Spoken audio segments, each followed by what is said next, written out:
Before we begin the show today, we want to give a big shout out to Buzz TV. They had some crazy good devices coming out. Anything to take care of your streaming applications, your live streaming. They have all kinds of devices down from your sticks, your boxes, all the way from 128 gigs, 64 gigs, 32 gigs. There's so many things that you can do with your Buzz TV device. And to make sure you guys check the description below, we do have the link there with a coupon code, and go to buzztvglobal.com. If you haven't heard of Omni Labs yet, our friends over there have been taking communication to a whole nother level. We're living in a time right now where you can't be visiting your friends and your family, checking in with your loved ones.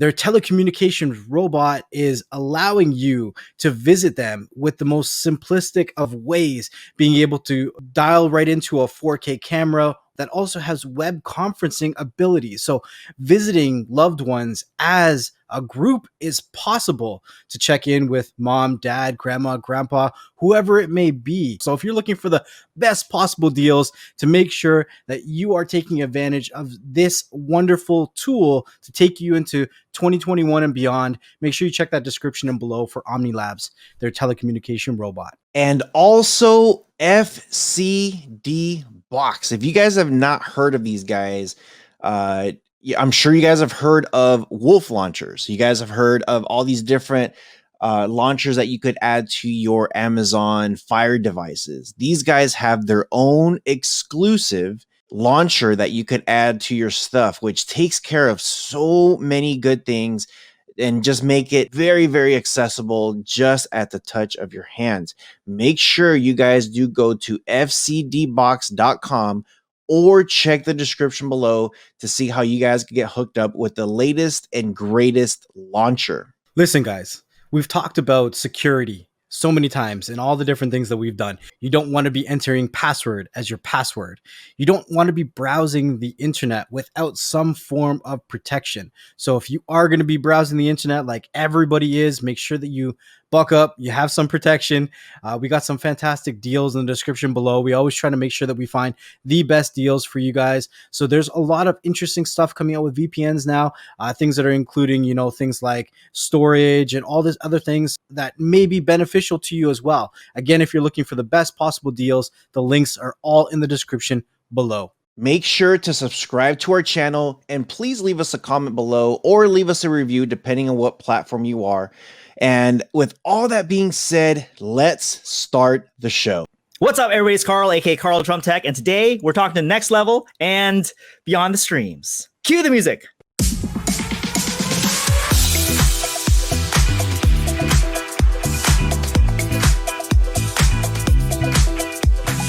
Awesome. Awesome stuff here. Now, if anybody is out there listening, and if you're within the different podcasts, or if you're watching us on YouTube, you guys are in for a real treat. Next Level and I have asked Karl, aka Karldrumtech. If you guys don't know, he's got a YouTube channel called Karldrumtech. Now, I did want to ask, with your Karldrumtech YouTube channel, how did you come up with that name? How did you I know it's kind of like, okay, my name's Karl. why Karldrumtech? Yeah, that's an interesting story. I love telling that story.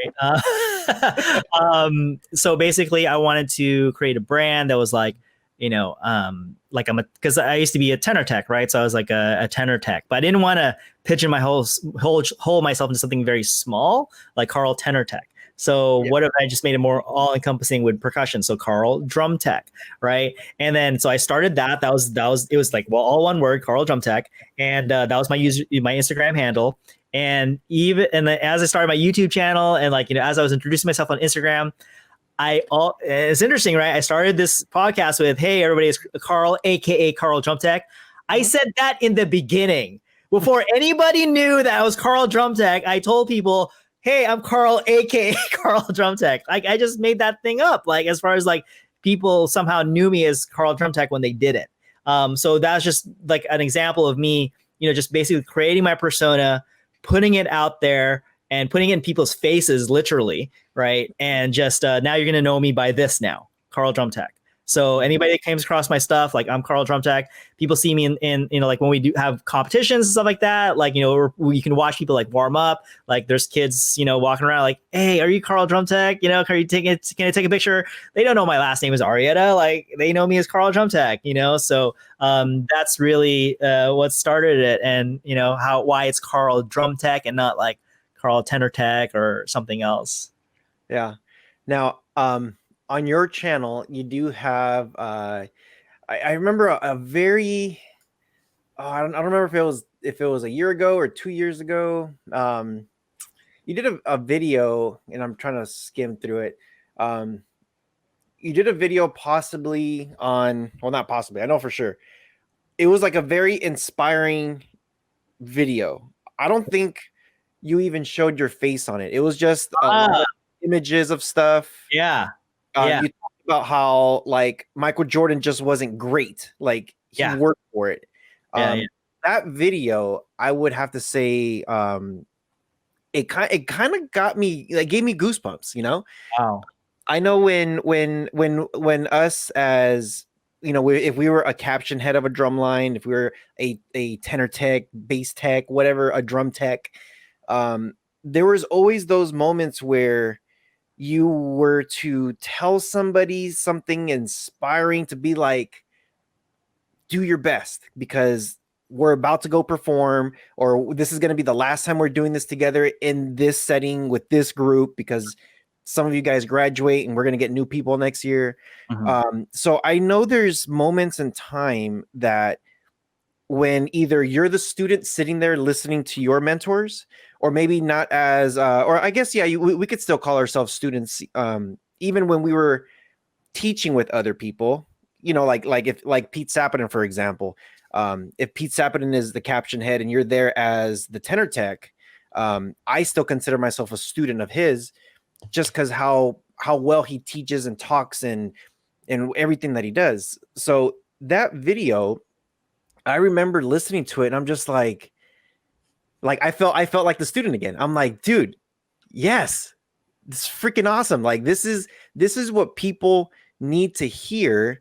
If they're having a bad day, if they're down about themselves, this whole freaking COVID thing that's going on, like, what inspired you to really say, hey, I need to drop, like you don't do every single video that's like that, but every now and then you do drop videos like that are very like self-teaching and just like showing, I guess I like to call it like showing the inner side of you, like, hey, like it's okay, it's gonna be fine.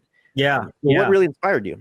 So that video was a video about failure and how, because I was inspired by, I saw a few people, a few influencers in the space saying, and they're awesome, they're amazing, they're great, right? And it's like they'll tell the story about how like they went to this one audition, they got cut, right? So, and they'll tell all the experience about the times they got cut, but look how badass they are now, right? So it's like and pretty much everybody who's good has a similar experience where they got cut.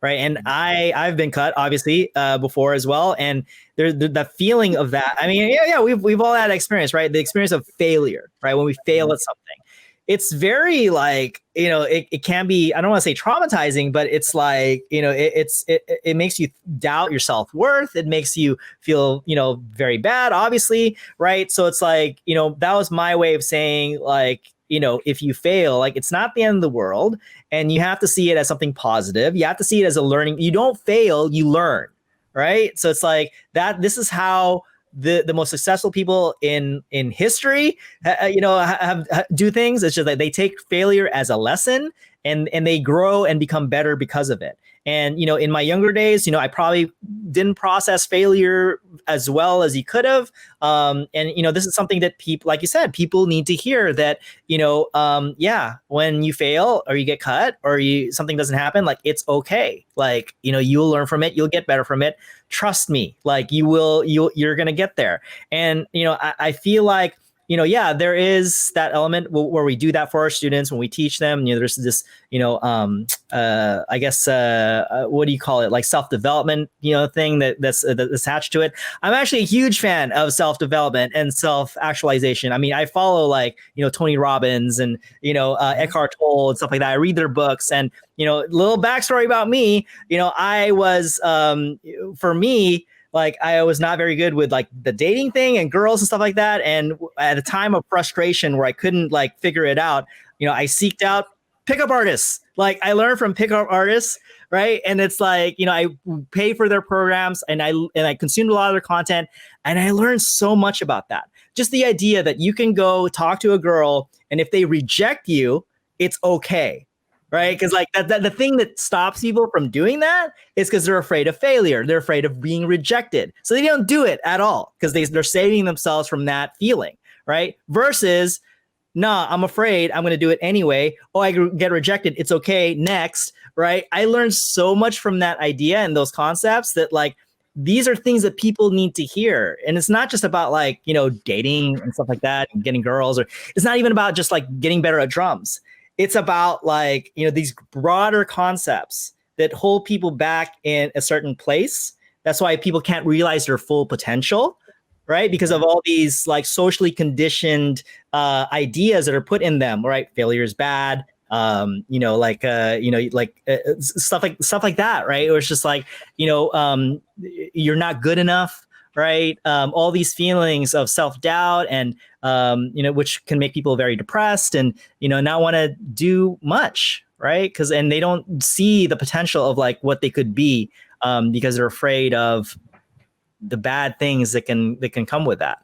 And successful people, like they embrace that. They embrace the possibility of, those bad feelings and the failures and all that stuff. So, and that's what makes them successful. Right. It's funny. I don't even think Rojas knows this, but before I was part of the streaming community, before YouTube, before I even knew what a content creator was, I used to write as a personal hobby. I would do like short things like poems or just small writings. I didn't really consider them poems because I didn't really know what a poem was. I was just writing whatever my thoughts were, and they just had a natural flow to it. And I would go to actually like slam poetry events, and I started, finding local people in my area and all that kind of good stuff. But I actually had an Instagram account, and I didn't have it under my name. I never showed my face, and I would just post my writings. And it was all based around, for the most part, motivational writings, trying to motivate people and, put a good positive message out. Because a lot of times I would even take like, you would see those memes that people would post, and it would be like a sentence or two. And to me, they were always out of context, because it was only a sentence or two. So I would take something like that and I would write a longer piece about it and put it into a certain kind of context, or just kind of regurgitate the stuff that I saw around me. But before I knew it, that Instagram account had over 10,000 followers.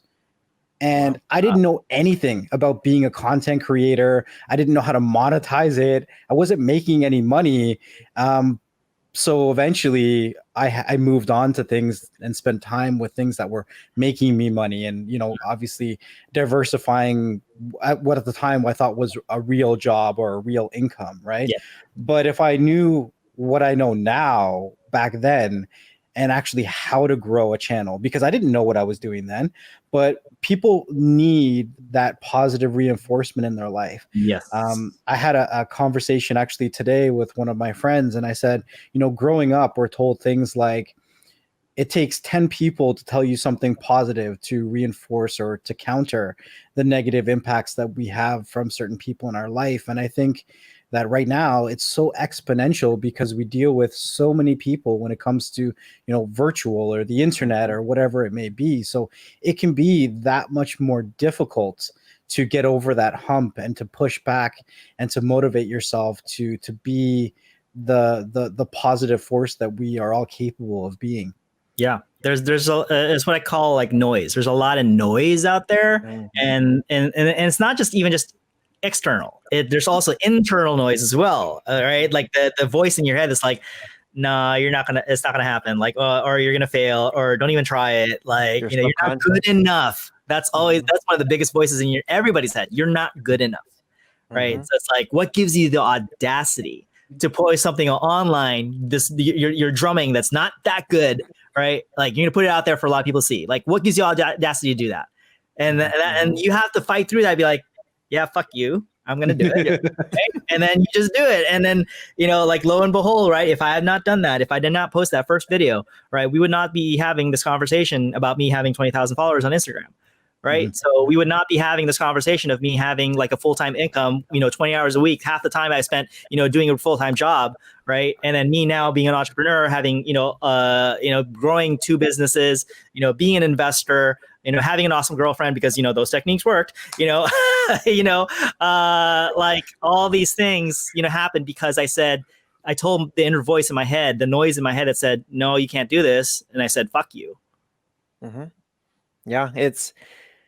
So how I was saying that video you made gave me goosebumps. There's a commercial that kind of had the same effect, and it was an inspirational commercial. I thought it was just utter genius how they did this. So I'll just explain it, and then I'll tell you at the very end what it was, and maybe one of you guys could guess it. So. When you go to a orchestra, a concert of some sorts with actual musical instruments, you'll get your brass, your violins, your woodwinds, all that stuff, everything. And typically when you're sitting down, the orchestra is there warming up. So you hear like the warm-up sounds, and it just sounds like just a bunch of musical instruments all warming up on their own pace, on their own time. There's no conductor, nothing. So that's how this commercial starts. It's black screen, and you hear that. Next thing is you see a fade in of somebody running and then falling. You see somebody that's playing a piano. Well, you don't hear them playing a piano. You just see it. And then they're kind of like slamming the keyboard, like they're just failing at it. They're frustrated. Somebody that's jumping up on a trampoline that falls off. Someone riding a horse that falls off. Someone that's trying to run and trying to catch up to the person in front of them, but they can't do it. And as that's happening, you're noticing them now getting up, wiping off the dirt, brushing off the dirt off, tying their shoelaces a little tighter, stretching a little bit, getting whatever equipment they have, putting on a helmet. And everybody goes, you'll see what's his name, Hussein Bolt. You see him getting to the finish line, to the start line, just to get there. You see I don't know, Jordan with his North Carolina walking into the stadium, and then as soon as he walks in, it kind of like rotates, and then you see his Bulls jersey on, and just like, whoa. I'm telling you, look, it's literally yeah. You start seeing all this stuff that they're getting ready. You hear the warm-up music get louder and louder and louder. Blacks out. Want to take a wild guess what it was? Was it a Nike commercial? Nike. Right when it blacks out, you see the check mark, the swoosh. Just do it. God, yes. Yeah. I love that stuff. Like one of my favorite, I think it's also Nike. It's just, you hear footsteps, you hear somebody running. It starts off the video, the commercial like that, and then you see a larger kid running. And it's just, I don't even remember like, a lot of the words they were saying, but it's just like, you just think about like, it's just the fact that you're doing it. Like the fact that you're doing something to improve yourself. It doesn't matter how slow you're going. Doesn't matter where you are in the journey. Just as long as you're doing it. And it's like, I can think of stuff just right off the top of my head that I can associate that with. Like, this kid is doing more than somebody who's sitting on the couch right now. Somebody who's sleeping in their bed right now. Like he's doing more and accomplishing more than most people are doing. right? So it's like, that kind of thing, that gives me goosebumps, because it's like, it's always about taking action. It's always moving towards your goals. Doesn't matter how slow you go, doesn't matter where you are in the journey, as long as you're doing it. Right. And like, I'm a big believer in, I still can't pronounce it. It's Nevada Bhagita. It's like this Hindu scripture that talks about, like, you are not entitled to the fruits of your labor. You're only entitled to the labor itself. That's it. Like, it's not about the destination. It's not about, like, the certain outcome you're trying to get.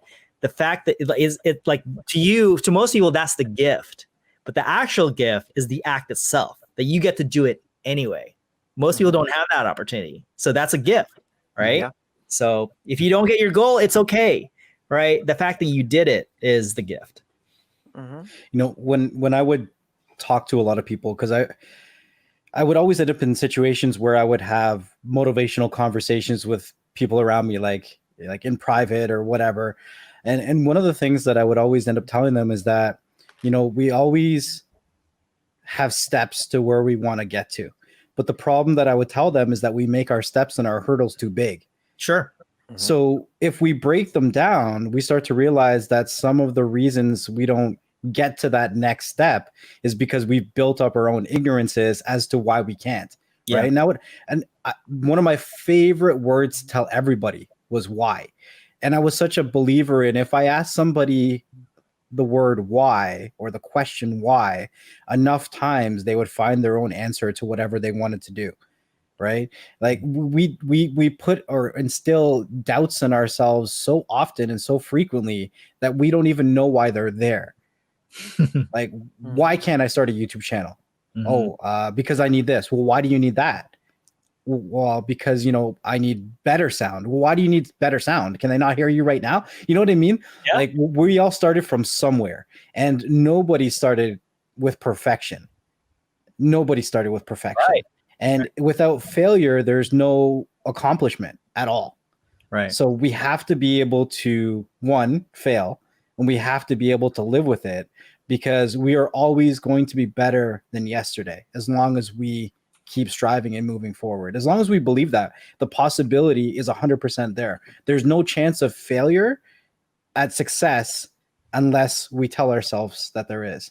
Right. Yeah. And I think it's interesting that you say all that stuff, because, like, the excuses, the reasons why, right? As human beings, we're one of the biggest, like, makers of excuses in the history of anything. Like, we'll make excuses for everything why we can't do something. Yeah. Right. Don't approach that girl because she's not pretty enough. Don't do this because like, yeah, you said, I don't have a good enough camera. I don't want to do this because I don't have gas or whatever. There's always excuses, right? There's always a reason why you can't do something, because it's easier to give an excuse and not do something than it is to actually do it. Yeah. 100%. Now, I want to share a story with you, and maybe you could do the same. It's really hard to say this is the best high school I taught, or this is the best show, or the best whatever, best group of kids. But there's always one special year or season or group that everybody has worked with that they just can't forget. And if any of my former students are watching this, I will say this: I love every single one of you guys. I don't think there a couple of you guys probably pissed me off a couple times, but I still love you. It happens. It happens. I'm sure I pissed you off, and same as you pissed me off, but we got through the season. You guys were able to graduate high school. You guys were able to have an experience. And hopefully you guys will still be able to talk about that experience. There was one year, this was Century High School, 2006, 2006 or 2000. Actually, you know what? 2008. I'm sorry. 2006 is when I started. I had a grip ton of people that graduated, and 2008 was the first year of every single student on there was 100% mine. They came in as freshmen. They didn't know any better. A bunch of them were sophomores now, and I had a bunch of freshmen. I had like no juniors, no seniors, because they literally graduated. It was just a bunch of seniors and juniors that 2006 season and 2008. So now here we are in 2000. I'm sorry, 2000. Yeah, 6, 7, and then now we're in 2008. I think I might have had one junior that started there with me as a freshman. But everybody literally, I had no seniors. Everybody was just freshmen and sophomores. And I remember when we were, it was literally, I wasn't expecting much from the kids, you know. We were in Scholastic A, and I was, we did ADLA, we were doing SCPA, and I was just like, you know what, let's just do WGI just to see what happens. I wasn't expecting much, but I wanted them to get used to what is out there, And the last rehearsal we literally had, and this was me constantly. What I learned to do, I hated telling them we're only as good as your weakest link, because now everybody's looking at that person, dude. Because of you, this is why we suck. Yeah, you next level. Yeah. So it's always been, I would grab whoever were the ones struggling, pull them to the side. Hey, what's going on, dude? Are you good? Homework? How's this? How's the fam? You're good. And I would always teach whoever the leaders were, like, hey, you need to know how to recognize who those people are that need help, and help them as individuals, not in a crowd setting. You don't want to tear them down like that. So I remember I every time I would blow up and say like, what the hell are you guys doing? It would be as a group. So I remember I was sitting there, there's these stairs that came down, and there's this big open quad, and there was like double walls. So like the echo was just insane.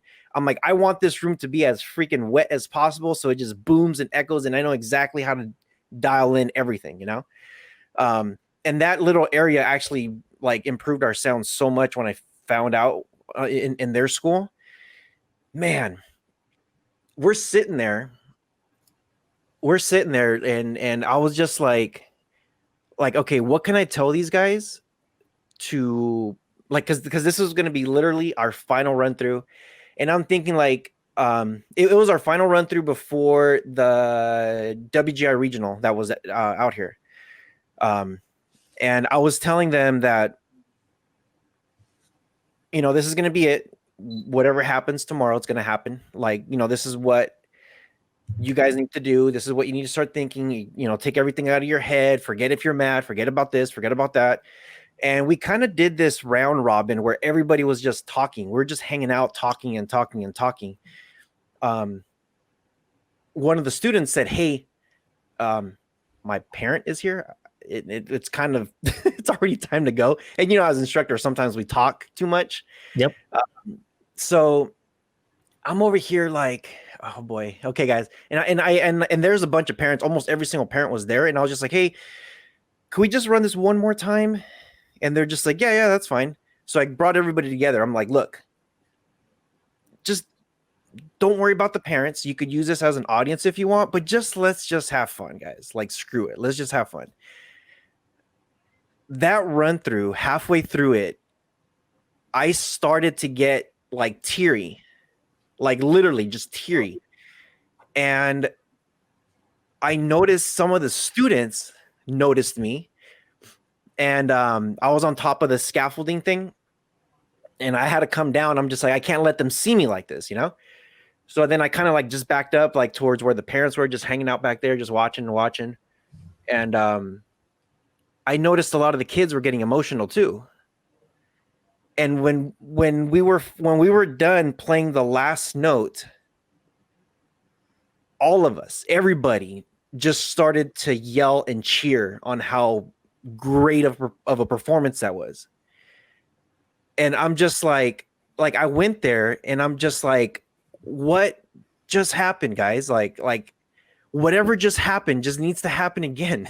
Like you need to do that. And they were saying that they noticed how my reactions were on certain parts, that they were just like, they're like, we can tell that you were like, oh my gosh, that was good. Oh my gosh, that was good. And we started to feel that. And I'm just like, the next day when we went to go perform, that was the last performance we had of the first of some amazing performances afterwards. We ended up, we were never over 80, what is it? Over 80 points. It was always under 80. It was usually like 72, 73. So we ended up with an 88 at a WGI regional, and we made it to the finals the next day. And I'm just like, what the hell is going on here? You know, we went to SCPA, same thing. We qualified to go to the next round. We went to ADLA, and I think we ended up, oh my gosh, I think we ended up in second. The other school I knew was just gonna, like, it was one of those that we knew they were sandbagging, and they were just like, come on guys, get out of here. But that year they just ended the season, and this just, it was just crazy. And actually, sadly, that was the last year I taught there, because the principal disbanded the entire program. Bummer. I was like we were like the director, myself, like a bunch of us, we were all planning WGI Ohio next year. Like, if we're doing this right now with a bunch of freshmen and sophomores, you know. And what's crazy is a bunch of those students ended up, some of them auditioned for Pulse, some of them went to Vanguard, like a whole bunch of them just went everywhere. Like, they just performed, like they auditioned for everywhere, made it to a lot of groups. And I'm just there like, dang, man, that was such an amazing year, you know. But I'm pretty sure you have something where that just something was just like, holy crap, and you got emotional. At least I hope. Yeah, no, there's definitely a few of those moments. For me, I think what sticks out to me the most, I don't know if it's because it's recent, but but my last show, like the last time the last year I was teaching Torrance High School, the group I was teaching at, and that was going to be my retirement. Like I wasn't gonna teach anymore drum lines. So it was just that last season, that last, trip that we went to Fresno. This is going to be like the championship competition for WBA, stuff like that. And just the experience of like, this is it. Like, this is the end. And, when I first announced it, like students were very emotional. Like, at the very last practice, I told them, okay, guys, I guess it's time to tell you that I'm going to be moving away, or moving, moving forward and not doing this anymore. And there was a lot of emotion. There was a lot of crying. I don't know. Like I guess I showed my emotions in a different way. Like, I didn't cry. I wasn't super overly emotional. Even like towards the end, like, as you're getting closer to like the end and getting to that last performance, and for me, there was a happiness, and not happiness that like, oh, I'm done. Like I'm so happy I'm not teaching you fuckers anymore. Like, it's not that, it's like, it's the happiness of like, I want to see what it's like to end something, like even if I didn't like accomplish everything I wanted to accomplish, like for me to be able to be happy with like, this is where it ended up and I'm experiencing the end of something. I was very much looking forward to that. And I enjoyed that experience. I enjoyed that experience of like, even at the last couple of shows before that last show, parents coming up to me saying thank you, some alumni coming by to just say that we heard that you're, stepping away. So just want to thank you for everything you've done. Like, experiencing all of that was so cool. And, some of my colleagues, some people I taught with, like they got emotional, and it's just like, it's fine. Like, I'm fine. Like, I'm happy to be in this moment. I'm happy to experience this. So was there something that I was really emotional about? Yeah. And for me, it was like happiness to see something end. Mm-hmm. Yeah. Like I said before, nobody's ever perfect, right? And the same way when I say that nobody's ever perfect, I don't believe that, how do I say it? Like, satisfaction it can be a negative thing, because you always want to push past that, right? When I hear you guys, you know, actually getting those performances and you know, reaching that level of achievement with the people that you're working with, and even though you're moving on, it doesn't mean that you're done, right? A lot of times we take the experiences that we have and we have to pivot, we move, and we take our experiences and our journey and we apply it to our present and our future. Something completely random is that I lived in retirement homes for 3 years. And like, I actually lived with the residents. I was there. I was working in them. I was managing the buildings. But, you know, the first retirement home that I lived at was about 2,300 miles away from where I live. Right. And the company was like, you have 30 days and you're being shipped out there. I didn't know anybody there. I didn't know anything. And I was going to be living inside the retirement home. And within a year, I had built such a connection with the residents. You know, it's a different environment. Like, I wasn't teaching them something per se, but I was the closest thing they had, like, more so than their family. They saw me every day. I ate meals with them every day. I would do events with them. And then it wasn't until the day that I was leaving that retirement home that I realized the impact that I had on a lot of them. And I think that's similar to what you guys are saying from both of your stories. Like, it's not until all the dust settles that you realize that the impact that you have on a lot of people and the stories that they tell you, because we only ever see one perspective, and that's, we have to get this done to do this, this, and this.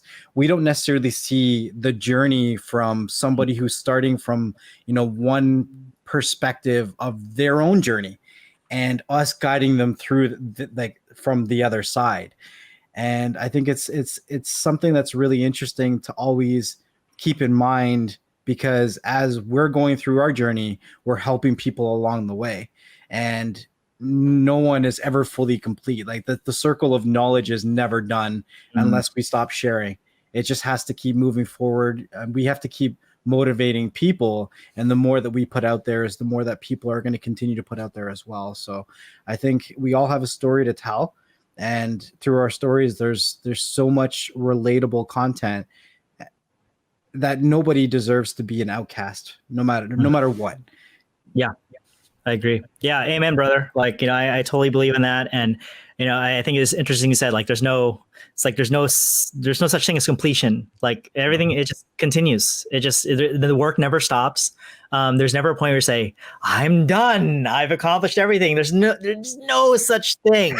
Right. So it's like, you know, and even though like, I thought about like how, you know, yeah, that last season and stuff like that, and that was the end. Right. Well, if I didn't have that end, I wouldn't be here where I am now. Right. And it's like, you know, even just like, if you want to think like really big picture, right? It's like, you know, like, you can think like, when you die, everything ends. No, it doesn't. The world goes on. People move on. Like, you know, and that's okay. Like, it's very egotistical for us to be sitting here like, oh, like, you know, just everything. It's just so terrible if we die or somebody dies, stuff like that. Like, yes, it's terrible. I'm not trying to be a terrible person saying that, right? But it's just like, when you think about it, right? The life really does move on. It really moves on. And because you've, you know, passed on, or like, you know, because, you know, you're done in life or whatever, like, somebody else can take up the work. Somebody else can do something else. Somebody can take inspiration from what you've done, heard the stories that you've told.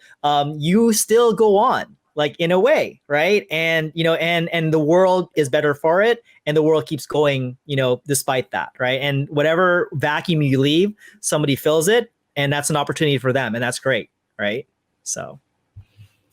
Yeah, agree. Agree 100%. I think I still...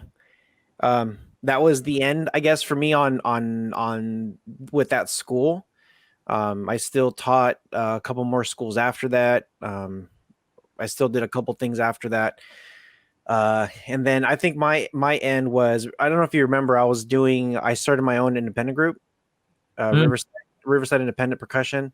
That I literally, I ended that because I was very, what's the word? Burnt out. I was so burnt out. It was that year was a very challenging year for the independent group. Like just getting instruments, locations. Member wise, we were doing good. We had issues with a few staff members. It was just like I was kind of already doing this, doing not YouTube, but just doing tech related stuff. And I've been doing tech related stuff for such a long time, since high school.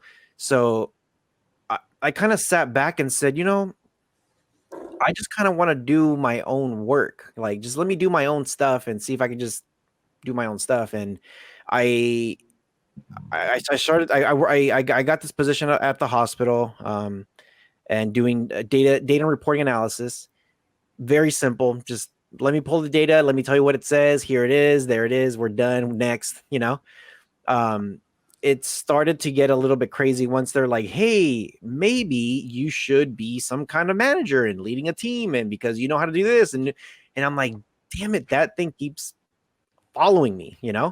My last position, they promoted me to director of operations, and I was just like, I find it like, I don't know. It's you kind of get to a point where you're just like, you still want to teach, but you kind of want to teach your way. You kind of want to do things your way. And yeah, even though you had those, I don't know if you want to call it end of life or finish line or whatever it is, but like, I don't know. You tell me, are you having a blast with what you're currently doing? Yeah, absolutely. This is everything, like it's when I was working the 9 to 5, I mean, there was an element of, helping my mom out because my mom had an ownership stake in that company. So it's like when I was working in that company, it's like, okay, it's not just a job. I mean, I am kind of helping my mom build this thing, like help her build her empire and stuff like that. But there was still an element too of like, this is just a job. Fuck, I'm helping making somebody else rich, stuff like that. So now today, right, even though it's sometimes can be long hours, not just the teaching, but the other stuff I'm doing, like I'm working pretty much every waking hour. I can't complain because everything is for me, right? I'm doing everything, and it's like everything, like I'm working on my passions, everything that I love to do, and I can't complain. Like, it's I love this thing, and I do enjoy it, and it allows me a certain kind of freedom. Like, for example, I think I went to New York this past January pre-COVID, and then like it's just one of those things where I was like, I'm going to go there because I want to hang out there for a week and just hang out. I can still teach my lessons online, right? I'm teaching my lessons in my hotel room, and then once I'm done, cool, I'm just going to walk down to Times Square, have some lunch and stuff like that. I love that. That was amazing. I wanted to do more of it, but unfortunately COVID shut down all those, plans. But, that's something I wanted to do, was like go somewhere, hang out there for a week, and this job, allows me the freedom to do that. Like, I was watching the show Emily in Paris, and then it's like, you see like Paris and stuff like that. I'm like, fuck, I've never been to Paris. Once all the shit is over, I'm going to fucking go there. I want to fucking hang out there for 2 weeks. And it's like, I just, that's, and if I was working a 9 to 5, that would not have been possible. So it's like so yes, I enjoy what I'm doing. I love the position where I'm at. It allows me this opportunity to do all these things that like most people cannot do. So yes, I'm having a good time. Short answer. I always challenge people when I have these kind of conversations with them, trying to, motivate them to do something for themselves. And I always say, find something that you're passionate about, and then find a way to make $1. That's it. Right? Some people make the assumption of, being self-employed or working for yourself, that you need to automatically subsidize your 9 to 5 with your passion right away. But if you're able to just find a way to monetize it, and I'm not saying monetize your whole salary, just $1. You have to start somewhere, right? Even if it's just a place to let's say you're a painter, to cover your art supplies, or to even just, probably one way I would probably say it is cover your supplies and then look into ways of covering your time. What is your time worth? How much time are you investing into it? And then moving from there. But everyone deserves to explore their passions and find a way to supplement the time that they put into it. Even if it's part-time, there's no way that you're going to grow to fully doing what you want in your life unless you start somewhere. Yeah, I think that's probably one of the most important steps is to start. And it's probably one of the hardest steps is to start.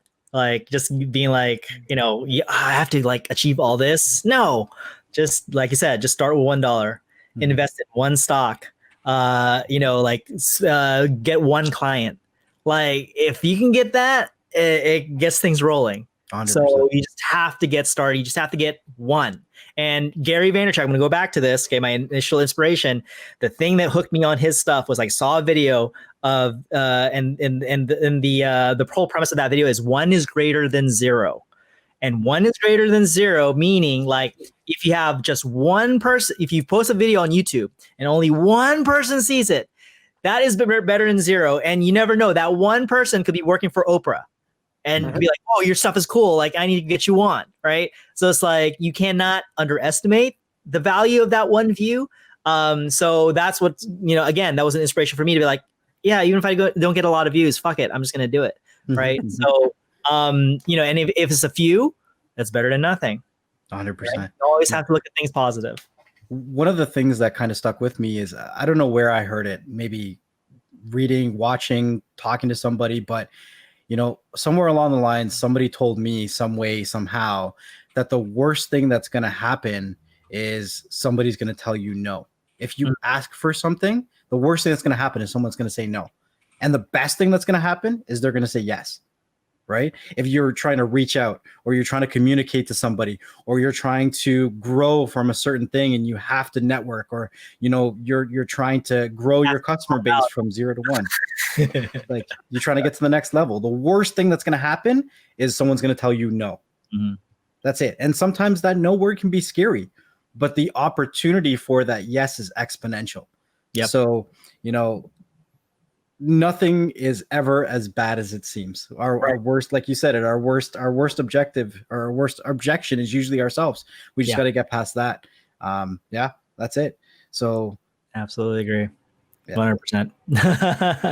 I wanted to ask you now, Karl, if you could give us some kind of inspiration, something that you would tell for something that you would normally tell somebody, let's just say like right now with this whole COVID thing, a lot of people are struggling, a lot of that stuff. If you can come up with something for somebody just to, I don't know, maybe brighten their day or make them feel better, what is it that you would say? I mean, it's hard because like, even though I try to give some advice and I try to say like some positive stuff, I mean, it's not going to necessarily resonate with everybody. Everybody has a different situation. Everybody has a different circumstance. So there's nothing like for some people, there's nothing I could say that would make them feel better, but I'll leave them with something, which is that, no matter what, like, you have to find the light in the darkness somehow. And, you have to like do everything you can to find it. Okay. And if that means like, I mean, it's like, maybe you're stuck at home and it sucks. And, maybe you're not happy with the world right now, the way it is. You have to find some type of silver lining. You have to find something positive. Otherwise it's going to be really hard to like, kind of just keep going. And this is why people choose not to keep going, as sad as that is. Right. So find the light in the darkness, be positive as much as possible. You got to fight for that. Like, and it's not always easy. But like for me, I've had my moments, I'm not going to lie. I mean, as positive as I am, as much as I believe in self-development and self-actualization, I have my moments of like, fuck, man, like this sucks. And I'll get depressed. I might drink a little bit. I might, listen to some music. And then usually after that, I'm like, okay, like you have to kind of like just be grounded and know that, all the things that you guys are saying, right? It's like, it's always never the worst thing. There's always something everything is temporary. Like this too shall pass. Like I believe in all that stuff. So, find the light in the darkness, and you gotta, and it's not easy, but you have to try. Nice. Love that, man. That's awesome. This is towards the end of the show now. We like to always ask whoever our guest is if there's any last words, anything that you would like to throw out there. If you want to shout yourself out, whatever you want to do. If you want to say, hey, you, remember you, screw you too. Whatever you want to say, take the platform, man. Thank you. First of all, I want to say thank you guys for allowing me to be on this show. It's been a lot of fun. You guys are really cool, and you guys give a lot of value to your audience. I can tell. So definitely, please keep doing what you're doing. Otherwise, for me, like my whole thing is drumming. But as you can see, hopefully, that I've always preached that it's more than just drumming that I teach. I sell more than just that. I like to think that I'm giving you value in so many other ways, whether that's life advice or just different perspectives or just, entertainment. Like, me allowing myself to be myself, hopefully is entertaining and engaging to watch. I always keep in mind that, like, when I put myself out there, I think about the other person on the other side. Are they enjoying this? Are they having fun? Are they, getting something valuable out of this? So hopefully you're getting that. And if you want to consume more of the content, Karldrumtech, it's the same on every single platform: Instagram, Facebook, YouTube, Twitter, and I have a website as well, karldrumtech.com. And you can find me on all of that. Shoot me a message. Let me know that you saw me on this podcast. I definitely do my best to say what's up to everybody and reply to every single comment. I look forward to meeting all of you. Awesome. Next, though, anything you got to say before we get out of here? It's interesting because this is a podcast. I kind of wanted to say, sometimes it is more powerful to listen than to speak. And we all have our own experiences and our own stories. And one of the things that I enjoyed about this is that as each one of us were talking, you could see that we were listening and actually, interacting and enjoying the conversations, because we come from different walks of life. Everybody. I mean, the transition from moving to another country, or transitioning between jobs, or pivoting from one experience to another. 2020 is a very interesting year. And as much as we have something to say, sometimes it's more powerful to listen to those that are around us. So if you're trying to make an impact, make sure you do so with open ears. And with that being said, it was great to have this conversation with you, Karl, and sit back and hear your experiences and your journey through going from Karl to Karldrumtech and building your community and helping your people along the way. So I just want to say thank you, and I appreciated the conversation, and hopefully we have many more to come. Likewise, man. Thank you. Yeah, thank you. And with all that being said, I hope everybody who's out there listening within all the different platforms with the audio, with the podcast, or if you are on YouTube watching the video, make sure you guys do check the description. We will leave all his information there. Once again, on behalf of both of us beyond the streams, we enjoyed this conversation. It's great to catch up with an old friend. So with all that being said, one of the things we say here is you guys take care of each other. Stay patient and be humble, and we'll see you guys on the next one. Peace. Hey guys. Peace out.